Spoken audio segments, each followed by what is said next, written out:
হাতি রক্ষায় ইআরটি গুলোকে অ্যাক্টিভ করা সহ বেশ কিছু উদ্যোগ নেওয়া হয়েছে বলে জানিয়েছে পরিবেশ, বন ও জলবায়ু পরিবর্তন মন্ত্রণালয়ের উপদেষ্টা সৈয়দা রিজওয়ানা হাসান।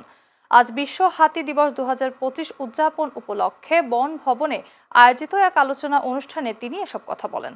হাতিকে দিয়ে খেলা দেখিয়ে উপার্জন বন্ধ করতে হবে জানিয়ে সৈয়দা রিজওয়ানা হাসান বলেন, হাতি সুরক্ষায় প্রাকৃতিক বন ফিরিয়ে আনা, হাতির অভয়াশ্রম নির্মাণ সহ বেশ কিছু উদ্যোগ নিচ্ছে অন্তর্বর্তী সরকার। বিশ্ব হাতি দিবসের আলোচনায় বিশেষজ্ঞরা বলেন, বন্যপ্রাণী সংরক্ষণ এখনও রাজনৈতিক অগ্রাধিকার পায়নি। হাতির সংখ্যা নির্ধারণে জোর দিয়ে তারা বলেন, 10 বছরের পুরনো গবেষণা দিয়ে সংস্করণ করা যাবে না। হাতির প্রজনন নিয়ন্ত্রণ ও খাবার ব্যবস্থা করতে হবে। সীমান্তহীন ব্যবস্থাপনা প্রোটোকল অবিলম্বে বাস্তবায়নের আহ্বান জানান তারা।